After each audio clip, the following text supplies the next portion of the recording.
Good morning বন্ধুরা, কেমন আছো সবাই? আশা করছি তোমরা সবাই ভালো আছো আর আমরাও ভালো আছি। আমি প্রথমে একটা কথা জানিয়ে রাখি, আমি ভয়েস ওভার দিচ্ছি দোকানে বসে, কারণ আমি এক্সট্রা টাইম পাচ্ছিই না যে ভ্লগ ভিডিও এডিট করব। সে কি স্পিড বাড়ানো কমানো হোক বা ভয়েস ওভার দেওয়া হোক, কোনো কিচ্ছুর জন্য টাইম পাচ্ছি না এক্সট্রা। তো সেই কারণের জন্যই ভাবলাম চলো দোকানে বসেই ভয়েস ওভারটা দিয়ে নিই। তোমরা মাঝে মধ্যেই হয়তো গাড়ির তীব্র হর্ন শুনতে পারো, তার জন্যই আমি তোমাদেরকে জানিয়ে দিলাম যে আমি কিন্তু দোকানে বসে ভয়েস ওভার দিচ্ছি। শনিবার দিন তোমরা লাস্ট দীঘার ভিডিও পেয়েছো, আর তার সঙ্গে তোমাদের যেই ইনফরমেশানগুলো দেওয়ার ছিল বা কোয়ারিজ ছিল অ্যাবাউট রিসর্ট সম্পর্কে, তো সেইগুলো কিন্তু আমি বলে দিয়ে ভিডিও শেষ করে দিয়েছি শনিবার দিন। এবার শনিবার দিনের ভিডিও আমি করছি। চলে এসেছি তো বুধবার, যেহেতু স্টকে ভিডিও ছিল তার জন্য বৃহস্পতি শুক্র এই দুদিন আমি ব্লগ ভিডিও শ্যুট করিনি। শনিবার দিন ভিডিও শ্যুট করা স্টার্ট করেছি, ঠিক আছে? তো দেখতেই পাচ্ছ সকালবেলা আমি কিন্তু বাসি বিছানা তুলে নিয়ে বাসি ঘর ঝাড় দিচ্ছি। তো সেই তখন থেকেই কিন্তু ভিডিও করা শুরু করে দিয়েছি। ঘরে একঘেয়েমি থাকতে থাকতে বা সংসার একঘেয়েমি করতে করতে যেমন ঘুরতে যেতে ইচ্ছে করে, ঠিক তেমনি ঘোরার থেকে এসে তারপরে যখন ঘরের কাজ করি তখন একটা কিন্তু আলাদাই এনার্জি পাওয়া যায়। গুড মর্নিং সামনে থেকে আরও একবার।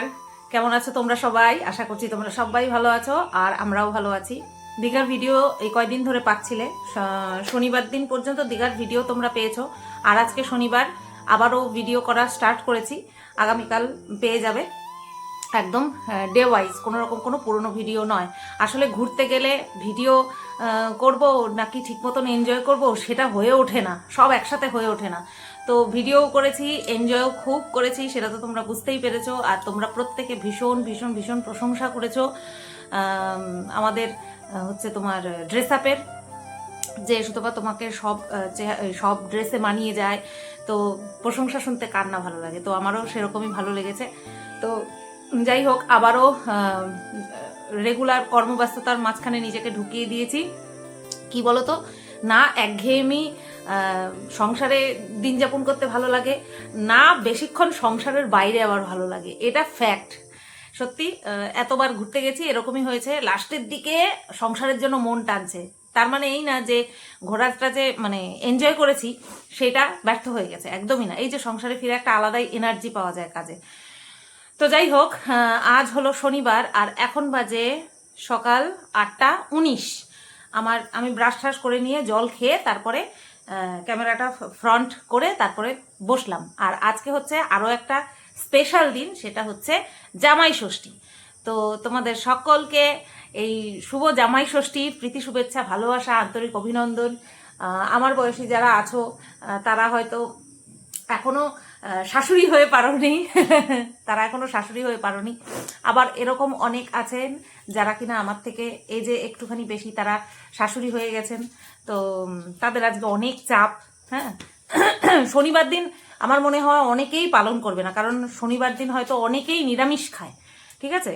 আর শনিবারের দিনটা রবিবার একদম জমিয়ে, রবিবারও পালন হবে, তার সাথে সাথে আবার জামাই ষষ্ঠীও পালন হবে। তো বেশ ভালো। ওয়েদারটাও খুব যে হাঁসফাঁস গরম তা একদমই না। গত বছরও এরকমই ছিল, গত বছরও তোমার খুব বেশি গরম ছিল না। তো এইবারও তাই, গতকালকে বৃষ্টি হয়ে একদম ঠান্ডা করে দিয়েছে, মানে হাঁসফাঁস করতে হবে না। হ্যাঁ, মানে যাদের বাড়িতে ধরো এসি নেই তাদেরও খুব একটা বেশি কষ্ট হবে না, এটাই হচ্ছে বিষয়।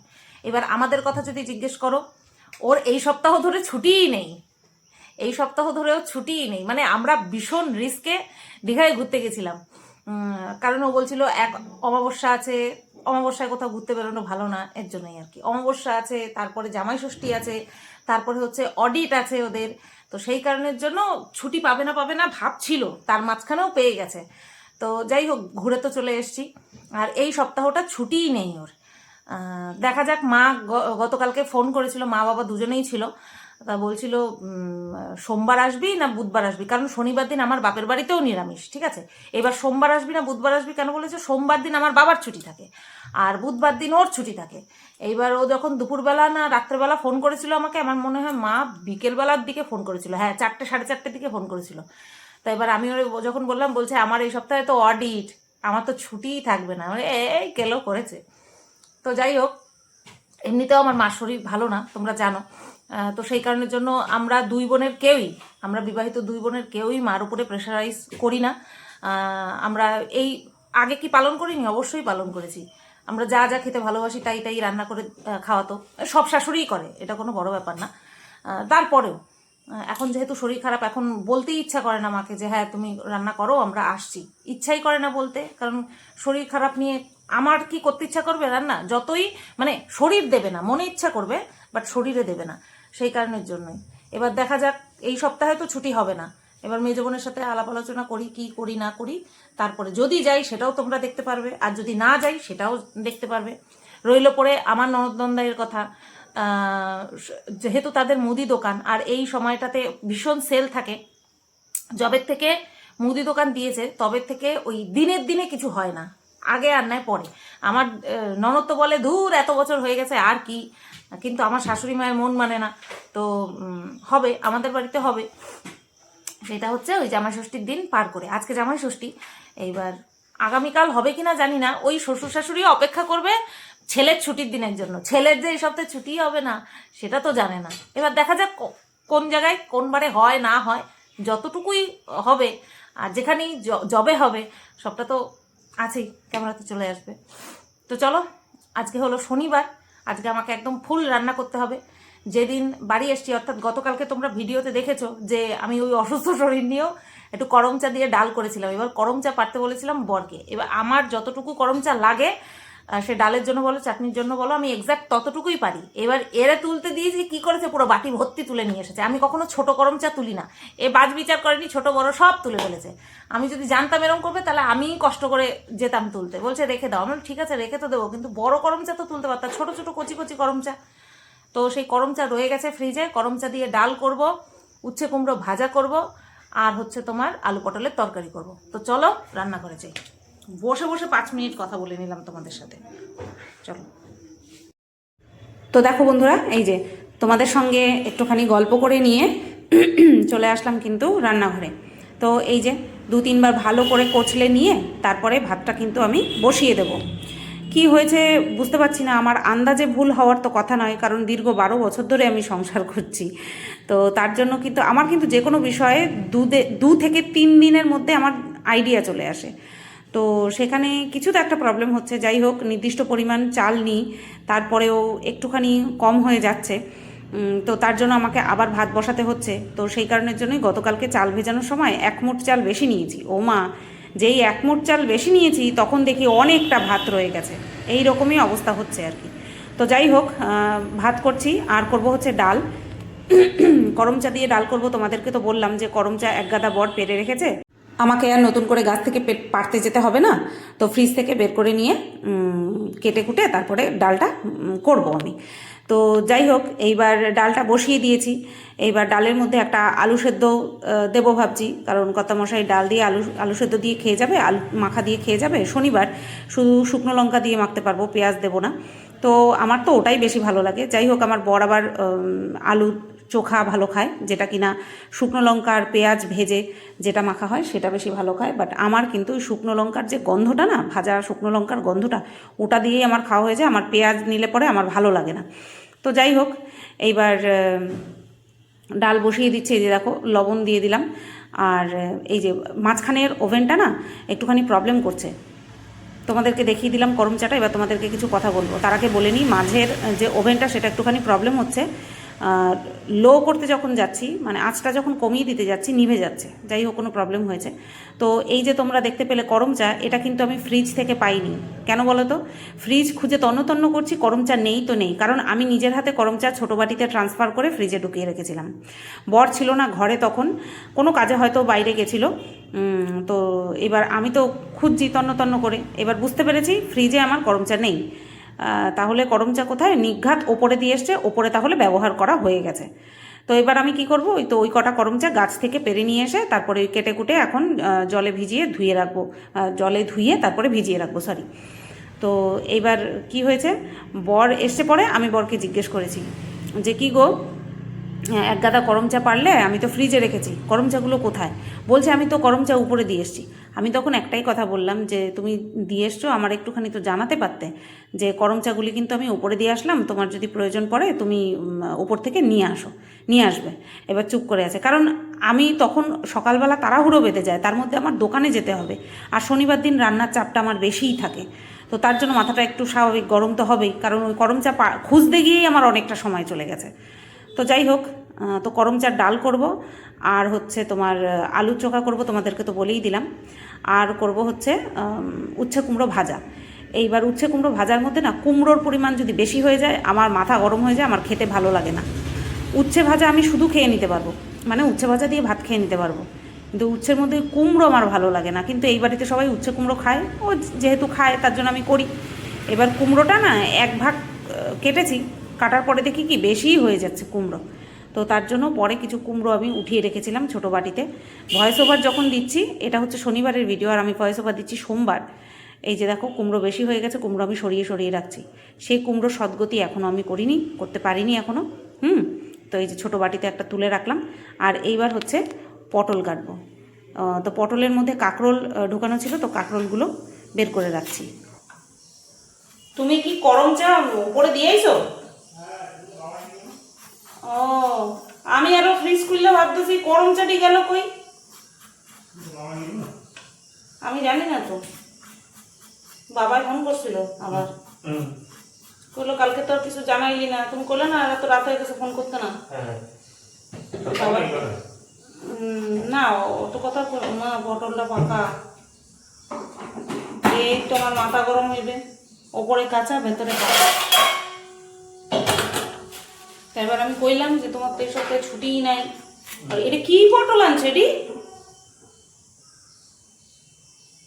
এই পটলের স্বাদ হয় দেখো আজকে পটল খাইয়া।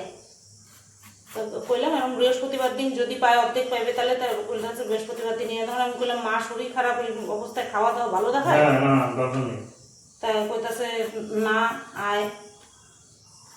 ঠিক আছে,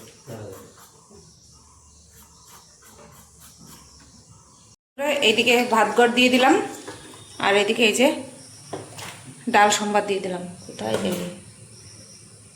এই যে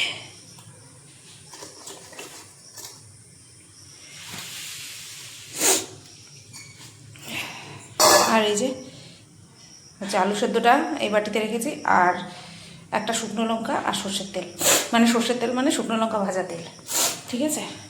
আর এবার এই কড়াইটা বসাবো, তার আগে ওই হাঁড়িটা উঠিয়ে নেব, সসপ্যানটাকে বের করে দেবো, তারপরে গিয়ে এই কড়াইটা বসাবো।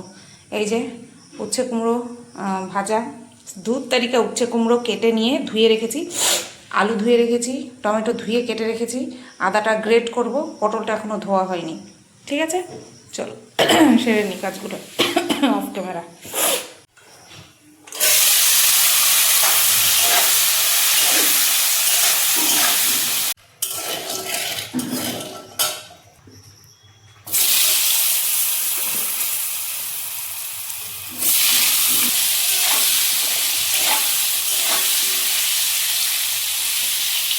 তো দেখো বন্ধুরা, আলু পটলের কষা কিন্তু রেডি। আর পটল ভাজলে এতটা কালো কিন্তু না, এই যে যেই পাশ থেকে কালো দেখাচ্ছে না, এটা কিন্তু কালো না, এই দেখো কালো না কিন্তু। তো বেশ একদম মাখা মাখা করে দই দিয়ে আলু পটলের তরকারি কিন্তু রেডি। আর এদিকে এখন আলু সেদ্ধটা মাখবো, এখনও মাখার টাইম পাইনি। আর এই ডালটা দিয়ে সকালবেলা খেয়ে যাবে, আর ডালের সাথে আলু মাখা দিয়ে খেয়ে যাবে। আর নিয়ে যাবে হচ্ছে এটার মধ্যে উচ্ছে কুমড়ো ভাজা দিয়ে দিয়েছি, লেবু দিচ্ছি, এটার মধ্যে ডাল, আরেকটার মধ্যে এটার মধ্যে দেবো আলু পটলের তরকারি, এটার মধ্যে দেবো ভাত, ব্যাস হয়ে যাবে।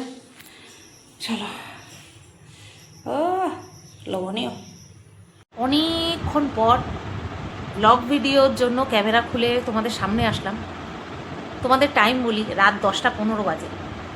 আমি লাস্ট ভিডিও করেছি সকালবেলা দোকানে যাওয়ার আগে, না দোকান থেকে এসে রান্নাঘর পরিষ্কার করে নিয়ে তারপরে ভিডিও করছি, হ্যাঁ মনে পড়েছে। তারপরে খেতে বসে যেই ফোনটাতে ব্লগ ভিডিও করি সেটা চার্জে বসিয়ে খেতে বসেছি, তাই আর ভিডিও শ্যুট করা হয়নি। এছাড়া তোমরা জানো যে আমি কী কী রান্না করেছি না করেছি। খাওয়া দাওয়া করে নিয়ে একটুখানি শুয়েছিলাম, ঘুম হয়নি। আর দুপুরবেলা ভিডিও করা ছিল না, গতকালকে ভিডিও করে রেখেছিলাম। আর এখন এইমাত্র সকালবেলার জন্য একটা কন্ট্রোভার্সি ভিডিও রেডি করে রাখলাম। ভাত করতে হবে না, সকালবেলা মানে চাল বেশি নিয়েছি, ভাত রয়ে গেছে, ঠিক আছে। আর আমার পেটটা একটুখানি ব্যথা ব্যথা করছে, তার জন্য রাত্রেবেলা ভাবছি একদম এক মুঠ না খেলে না, তার জন্য এক মুঠ ভাত খাবো। আর চাও করিনি, যার জন্য তোমাদেরকে চা করেছি সেটাও দেখাতে পারিনি। চা করলে তোমাদেরকে অবশ্যই দেখাতাম।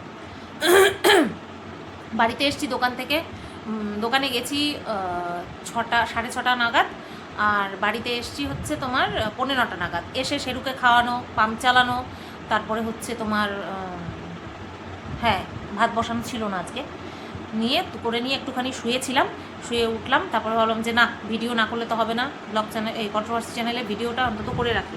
দুপুরেরটা করতে পারবো কি না জানি না, বাট সকালেরটা তো করে রাখি, কারণ দুপুরবেলা না খাওয়া দাওয়া করার পরে ভীষণ ঘুম পায়। তো যাই হোক, সন্ধেবেলা আমার একজন সাবস্ক্রাইবার এসেছিল, আমাদের ঠাকুরনগর এলাকারই। বলছে আমি তোমার ভিডিও দেখি জানো। তা আমি বললাম তাই, কোন ভিডিও দেখো? বলছে সব রকম। বলেছে আমি না হেসে দিয়েছি, কারণ কেউ যদি বলে তোমার কন্ট্রোভার্সি ভিডিও দেখি, আমি না হেসে দিই। মানে কন্ট্রোভার্সির জগতে আমি একরকম, বাট সামনাসামনি আমি টোটালি চেঞ্জ। তো যাই হোক, আমাকে দেখে একটাই কথা বলছে, বলে সত্যি তোমাকে ফোনে দেখলে কেমন একটু বয়স বেশি লাগে, কিন্তু সামনে থেকে তুমি একদম বাচ্চা, কিউট কিউট। তো আজ পর্যন্ত যত মানুষের সাথে আমার দেখা হয়েছে প্রত্যেকের এই একটাই কথা ছিল, সেম রিয়াকশান তাদের, যে ফোনে তোমাকে কত বেশি বয়স লাগে, বাট সামনে থেকে তোমাকে এত বয়স যে তোমার মানে ফোনে যেরকম লাগে সেরকম একদমই লাগে না, অনেক বেশি কম বয়স মনে হয়। তারপরে দুটো নেল পলিশ নিল, একটা ল্যাকমির কাজল নিল, শাশুড়ি মায়ের জন্য একটা নেল পলিশ নিল, নিজের জন্য একটা নিল, আর হচ্ছে অনেক গল্প করলো, আমার দিল্লির ট্রিটমেন্টের সম্পর্কে অনেক কিছু জানতে চাইলো। তো যাই হোক, আবার দেখালো এই যে দেখো তোমার ভিডিও আমি দেখছি, লাল হয়ে রয়েছে, দেখেছে, বলছে কান্নাকাটি করবে না ভিডিওতে। ভালো লাগে, এই প্রথম কোনো সাবস্ক্রাইবার আমার দোকানে আসলো, আবার আমার স্থানীয়, মানে ঠাকুরনগরেই বাড়ি।